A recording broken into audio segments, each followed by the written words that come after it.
Dear students, today we are going to discuss the standard form of a mathematical model of linear programming problem. A general linear programming problem can be stated as find x1, x2, etc. xn which optimize z equal to c1 x1 plus c2 x2 plus etc. plus cn xn. Optimize means maximize or minimize.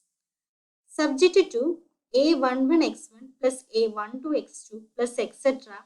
a1n xn less than or equal to or greater than or equal to b1. Equation number 1. a21 x1 a22 x2 plus etc. plus a2n xn less than or equal to or greater than equal to or equal to b2. Equation number 2.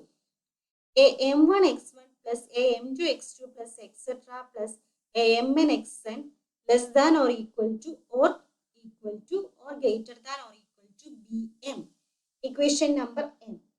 x1 x2 etc. xn greater than or equal to 0. Equation number n. Where all ci's, aij's, bj's are constant. ഇവിടെയുള്ള a, c, b എല്ലാ വേരിയബിൾസും constant ആണ്. And xi's are decision variables. Xi's means x1, x2, etc. xn. The condition 1 to m are called structural constraints. Equation number 1 to m are called structural constraint, and the equation n, that is x1, x2, etc. xn greater than 0 is called non-negative constraint. Cj for all j is equal to 1 to n are called cost or profit coefficient.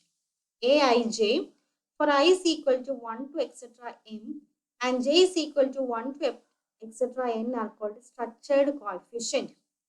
Bj, b1, b2, etc. bm are called requirements. Next, we can consider some definition. Essential ingredients or characteristics of linear programming problem. First one, objective function. The objective function is of the form z equal to c1 x1 plus c2 x2 plus etc. cn xn, where c1, c2, etc. cn are constant and x1, x2, etc. xn are decision variables.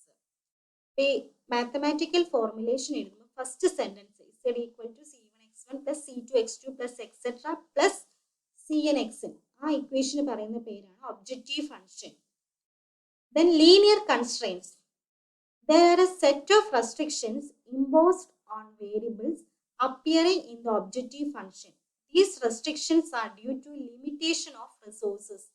The restrictions are of the form a1 x1 plus a2 x2 plus etc. a plus an xn greater than or equal to b or less than or equal to b, where a1, a2 etc. an and b are constant. There may be more than one constraints.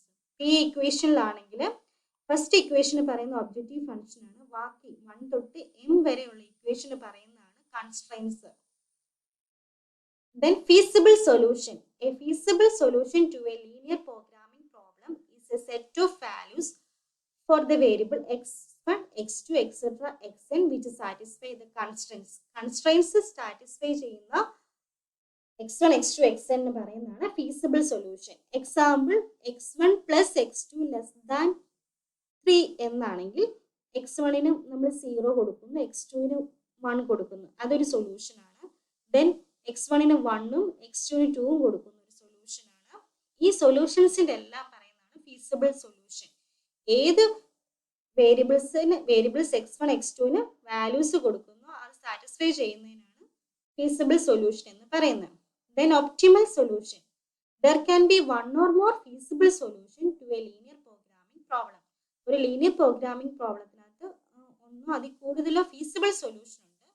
A feasible solution which optimize means maximize or minimize the objective function. Objective functionനെ maximise ചെയ്യുകയോ അല്ലെങ്കിൽ minimise ചെയ്യുന്നോ feasible solution ഏതാണോ അതിന് പറയുന്നതാണ് optimal solution. Optimal solution ഒന്നേ കാണത്തുള്ളൂ. Feasible solution ഒരു ലീനിയർ പ്രോഗ്രാമിംഗ് പ്രോബ്ലത്തിനകത്ത് ധാരാളം കാണും. Then solution to LPP. A linear programming problem can be solved by graphical method or simplex method. ഇപ്പോൾ സിംപ്ലെക്സ് മെത്തേഡ് എന്ന് പറഞ്ഞാൽ ബിഗ്ഗം മെത്തേഡ് ഉണ്ട്, ടു ഫേസ് ഉണ്ട്, ഡ്യുവാലിറ്റി മെത്തേഡ് ഉണ്ട്, ഡ്യുവൽ സിംപ്ലെക്സ് മെത്തേഡ് ഉണ്ട്. സിംപ്ലെക്സ് മെത്തേഡ് എന്ന് പറയുന്നത് തന്നെ ഇതെല്ലാം കൂടെ ചേരുന്നതാണ്. First graphical method. Linear programming problems involving two variables, രണ്ട് വേരിയബിൾസേ ഉള്ളെങ്കിൽ, x1 x2 മാത്രമേ ഉള്ളെങ്കിൽ, can be solved by graphical method. This method is simple and easy to apply. A layman can easily apply this method to solve a LPP. The solution to LPP is simple method, graphical method ആണ്. Graphical method use ചെയ്യണമെങ്കിൽ രണ്ട് variables ഉണ്ടെങ്കിൽ നമുക്ക് graph വരയ്ക്കാൻ പറ്റത്തുള്ളൂ, x1 x2.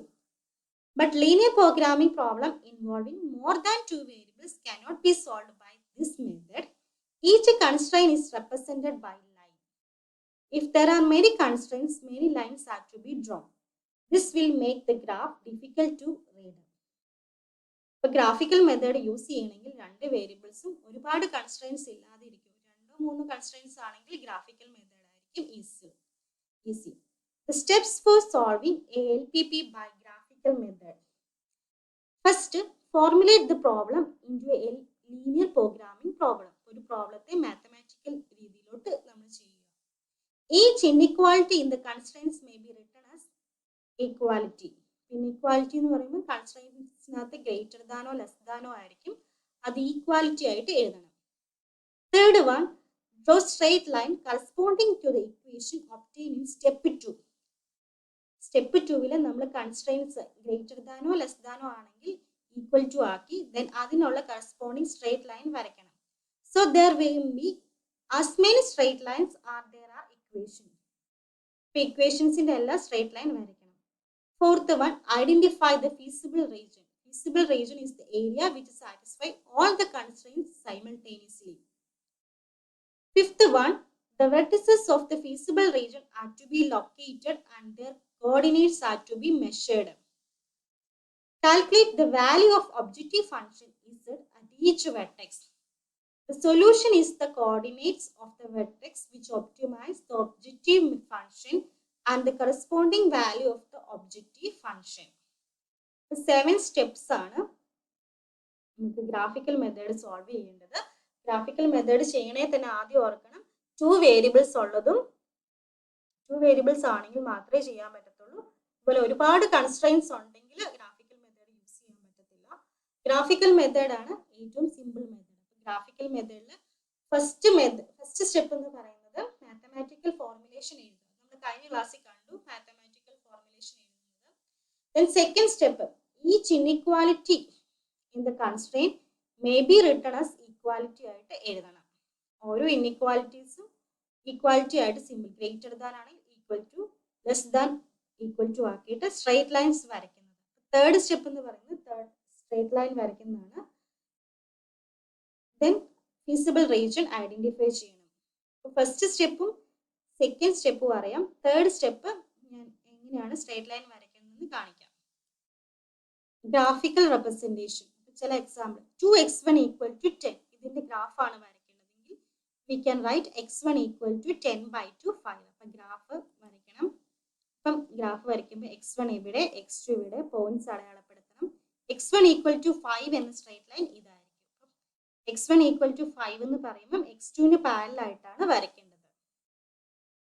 Then 3x2 = 18 എന്നുള്ള graph വരയ്ക്കണമെങ്കിൽ x2 = 18/3 6 ആണ്.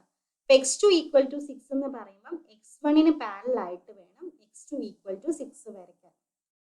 x1 = 5 എന്നാണെങ്കിൽ x2 പാരലൽ ആയിട്ട് x1 = 5 വരയ്ക്കണം. x2 = 6 ആണെങ്കിൽ x1 പാരലൽ ആയിട്ട് വരയ്ക്കണം.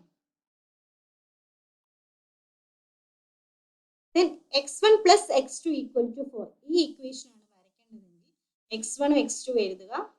then നമുക്ക് 0 പോയിന്റ് അടയാളപ്പെടുത്താം. x1 0 ആകുമ്പോൾ x2 4 ആകും, x2 0 ആകുമ്പോൾ x1 4 ആകും. 0 4 0 4 4 0. ഗ്രാഫ് എടുക്കുക. 4 0 0 4 എന്ന് പറഞ്ഞാൽ x1 0 ആണ്. x1ന്റെ ലൈൻ ഇതാണ്. x1 0 4 ഈ പോയിന്റ് റെപ്രസെന്റ് ചെയ്യാം. 4 0 എന്ന് പറയുന്നത് ഈ പോയിന്റ് ആണ്. ഈ രണ്ട് പോയിന്റും സ്ട്രേറ്റ് ലൈൻ വെച്ച് ജോയിൻ ചെയ്യാം. ഈ ലൈൻ ഇതായിരിക്കും, x1 plus x2 equal to 4 എന്നുള്ള ലൈൻ സ്ട്രേറ്റ് ലൈൻ വരയ്ക്കുന്നത്. അപ്പൊ 2 പോയിന്റ് നോക്കിയിട്ട് 2 പോയിന്റ് വെച്ച് ഗ്രാഫ് വരച്ചാൽ മതിയായിരിക്കും. 0 4 0 കൊടുത്താൽ മതി, ഏറ്റവും എളുപ്പം. x1 0 ആവുമ്പോൾ x2 4 ആവും, x2 0 ആവുമ്പോൾ x1 4. അപ്പൊ 0 for this one, 4 0 ഇതുപോലെ. 2x1 plus 5x2 equal to 16. ഇതാണ് graph വരയ്ക്കേണ്ടതെങ്കിൽ x1 equal to x1 0 ആണ്. x1 0 കൊടുക്കുമ്പോൾ 5x2 ഈക്വൽ ടു 16. x2 എന്ന് പറയുന്നത് 16/5, that is equal to 3.2. then x2 ന് 0 കൊടുക്കുന്നു. x2 0 ആവുമ്പോൾ 2x1 ഈക്വൽ ടു 16 8. ഈ രണ്ട് പോയിന്റ്സ് ഗ്രാഫിൽ റെപ്രസെന്റ് ചെയ്യണം. 0 3.2 എന്ന് പറയുമ്പോൾ ഇത് 0, x1 0 ആണ്, x2 3.2. അടുത്തത് 8ഉം 0യും. അപ്പൊ 8 ഇവിടെ x1 8, x2 0. ഈ രണ്ട് പോയിന്റ്സ് ആണ്. ഈ രണ്ട് പോയിന്റ്സും കൂടെ ജോയിൻ ചെയ്യുക. That is 2x1 plus 5x2 equal to 16. Graph വരയ്ക്കും. അപ്പം നമ്മളിവിടെ കണ്ട് 4 ഗ്രാഫ് വരയ്ക്കുന്നതാണ്. ഇത് ഓർത്തിരിക്കുക. x1 ഈക്വൽ ടു 5 എന്ന് പറയുമ്പോൾ x2 പാരലായിട്ട് വരയ്ക്കണം. x2 ഈക്വൽ ടു 6 എന്ന് പറയുമ്പോൾ x1 പാരലായിട്ട് വരയ്ക്കണം. ദെൻ ഒരു ഇക്വേഷൻ ആണ് എന്നെങ്കിൽ അത് x1 പ്ലസ് x2 ആണെങ്കിൽ 0 ഇട്ട് കൊടുത്ത് രണ്ട് പോയിന്റ്സ് കണ്ടുപിടിക്കുക. ദെൻ ഇവിടെ 2x1 plus 5x2 equal to 0 ആണെങ്കിൽ x1 0 കൊടുക്കുമ്പോൾ x2 വാല്യൂ, അതുപോലെ x2 0 കൊടുക്കുമ്പോൾ x1 വാല്യൂ കണ്ടുപിടിക്കുക. രണ്ട് പോയിന്റ്സ് സ്ട്രേറ്റ് ചെയ്യുന്ന ഗ്രാഫ് വരയ്ക്കുക. Thank you.